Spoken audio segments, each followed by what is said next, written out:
பிறர்க்கு இன்னா முற்பகல் செய்யின் தமக்கு இன்னா பிற்பகல் தாமே வரும். மிகப்பெரிய விஷயம்.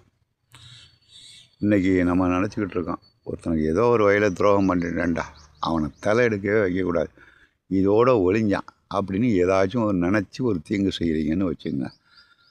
அதுதான் பிறர்க்கு இன்னா முற்பகல் செய்யணும். முன்னாடி ஒரு ஐடியா பண்ணி விஜயை வெளியில் கொண்டு வரக்கூடாது, ஏதாச்சும் ஒரு சதியை செஞ்சு உள்ளே பிடிச்சி போட்டுறணும் விஜயா. இந்த கட்சி வரக்கூடாது, நம்ம தான் இப்போ தான் வரணும் அப்படின்னு நினச்சி செய்கிற வேலை.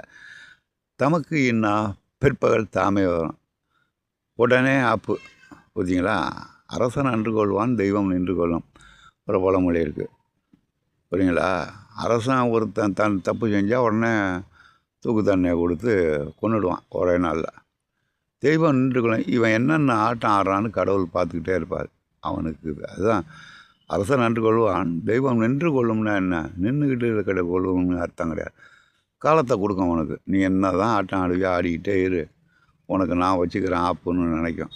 அதே தான் இங்கும் நடந்தது, புரியுதுங்களா?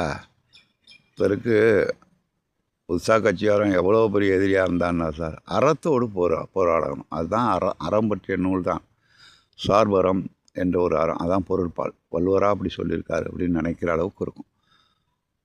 அது அறத்தோடு தான் செய்யணும். ஒரு நாட்டை படையெடுக்க போனால் கூட அதுலேயும் ஒரு அறம் வேணும், தர்மம் வேணும், புரியுங்களா?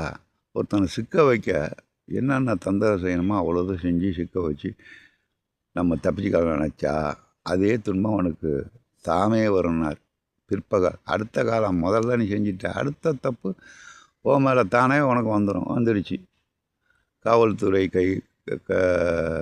மேலே நம்பிக்கை இல்லை, சிபிஐ கொண்டாண்டானோ, புரியுதுங்களா? அதுதான் ஆண்டவன் ஒருத்தர் இருக்கான். அதுக்கு தான் இந்த பழமொழி, தெய்வம் நின்று கொள்ளும். எவ்வளவு தான் தமிழ்நாட்டு வேதனையை பொறுத்து கொள்வார்கள், போதும் ஆண்டது பொறுத்தார் பூமி ஆழ்வார்னார். பொறுத்திருந்தார் விஜய். வந்துடுவார் கூடிய விரைவில், சுயமாக வருவார். நன்றி மாணவர்களை, அடுத்த வீடியோவில் பார்க்கலாம்.